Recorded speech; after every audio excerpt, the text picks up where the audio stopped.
Bonjour Jean-Christophe. Bonjour. Alors, tu étais très bien placé au meeting de Fillon au premier rang. Peut-être un sentiment général sur ce meeting Porte de Versailles. Je crois beaucoup de monde, 20 000 personnes. Et l'ambiance? Oui, je pense qu'il y avait une belle dynamique, beaucoup de puissance et de conviction dans le discours de François Fillon.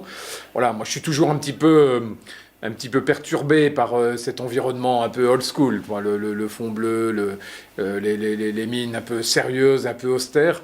Voilà, je pense qu'une campagne, c'est aussi mettre de l'enthousiasme, envoyer un signal fort vers l'avenir, s'adresser à la jeunesse. Et il y a encore probablement dans les semaines à venir ou dans les jours à venir quelques progrès à faire dans ce domaine-là. Alors, qu'est-ce qu'on peut dire aux indécis sur le programme de François Fillon, pour leur dire de voter Fillon, pour leur dire de ne pas aller à la pêche, même s'ils ne croient plus à la politique? Qu'est-ce qu'on peut leur dire quand même à tous ces 30%, d'après les sondages, qui pourraient ne pas aller voter? Bon, je crois que l'actualité parle d'elle-même, en fin de compte. On a d'abord une actualité extrêmement tendue, un contexte international, européen, et on sait que les réformes que devra faire la France devront être très audacieuses. Donc voilà, le profil qui correspond le mieux à cette période de tension, de difficulté, et qui appelle le plus des qualités de détermination, de résistance, c'est probablement le profil de Fillon. Le deuxième élément, je pense, il faut dire aux indécis, attention, vous avez l'habitude de piocher comme ça des mesures dans les programmes des uns et des autres. Mais une campagne présidentielle, c'est pas des petites mesures ou des petits morceaux qu'on va piocher au gré de ses intérêts. C'est beaucoup plus que ça. C'est un projet qui doit avoir sa cohérence, qui doit avoir sa globalité et qui appelle finalement un temps de travail, un temps de réflexion assez long. Et là aussi, je crois que le seul qui a vraiment construit dans la cohérence ce projet, c'est Fillon, même si on n'est pas d'accord sur tout, même si je pense que ce projet mérite des améliorations, des amendements, plus d'ambition sur certains domaines. Pour autant, il est quelque chose de cohérent, il est une matière, un actif de démarrage, d'amorçage extrêmement intéressant. Alors, quand tu dis manque d'ambition, tu penses à quel domaine, très rapidement, où on pourrait aller plus loin, par exemple? Bon, il y a un domaine qu'on travaille beaucoup dans notre mouvement 577, c'est l'aménagement du territoire. Je pense que la France, elle a besoin d'être totalement réinventée à l'aune des grands défis du XXIe siècle, à l'aune de sa façade maritime et de cette connexion de la France avec le reste du monde. Je pense aux infrastructures. Il y a probablement, fort de l'épargne disponible des Français, à entraîner l'épargne des Français vers un grand projet d'investissement culturel, d'infrastructure, pour là aussi mettre la France en situation d'aborder les grands enjeux du XXIe siècle.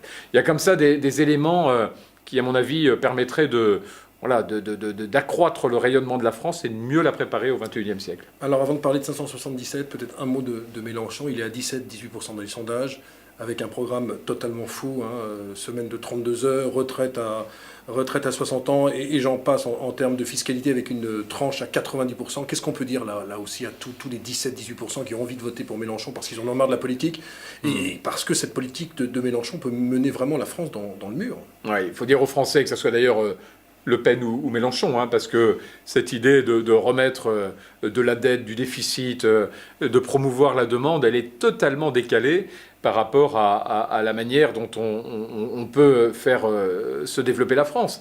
Aujourd'hui, il faut voir que la France a l'intérêt à exporter, elle a intérêt à s'ouvrir au monde, elle a intérêt à faire venir le maximum de touristes, d'investisseurs, en montrant qu'elle n'est pas une île déconnectée du monde, mais bien au contraire, un acteur qui a des atouts à faire rayonner dans le monde. Et la politique de Mélenchon, comme celle de Le Pen, ce sont des politiques qui déconnectent la France du monde, qui mettent la France sous une bulle, et la France n'a pas les moyens, compte tenu de son niveau de vie et de ce dont elle a besoin pour progresser, elle n'a pas les moyens de vivre en autarcie. Et donc ce sont des politiques qui font du déficit, qui vont accroître la dette, qui vont mettre la France en situation de faillite et qui surtout nous privent de tous les débouchés que le monde aujourd'hui et les pays émergents en particulier peuvent nous permettre d'atteindre. On va parler maintenant de 577. Peut-être, je crois que tu étais à Lyon il y a quelques jours. Quels sont les prochains rendez-vous, le nombre de candidats? Bref, on termine comme chaque fois sur l'actualité de 577. 577, ça prospère. On a des très bons candidats qui arrivent quasiment tous les jours en ce moment. Beaucoup de candidats qui soutiennent d'ailleurs François Fillon, mais qui ne trouvent pas dans ces vieux partis politiques que sont les Républicains ou l'UDI les vecteurs de renouveau, les nouveaux talents, les nouvelles compétences dont encore une fois, la France a besoin et dont le président de la République aura besoin pour réformer la France. Donc il y a une véritable dynamique en devenir autour de 577. Je suis de plus en plus convaincu que cette initiative marque les fondements d'une nouvelle dynamique politique moderne qui va remplacer le militant par un contributeur, qui va faire aussi des idées un sujet beaucoup plus d'audace qu'un vecteur de compromis. Pour finir, les prochains rendez-vous peut-être, Jean-Christophe, pour 577 ? Alors il y a toujours plusieurs rendez-vous dans différentes circonscriptions, mais il y a une vraie date à retenir, c'est le 14 mai prochain, le dimanche 14 mai. On réunit à Paris tous nos candidats pour faire une grande journée de lancement et un grand meeting de lancement de la campagne 577. Merci beaucoup Jean-Christophe, on se retrouve la semaine prochaine. Merci.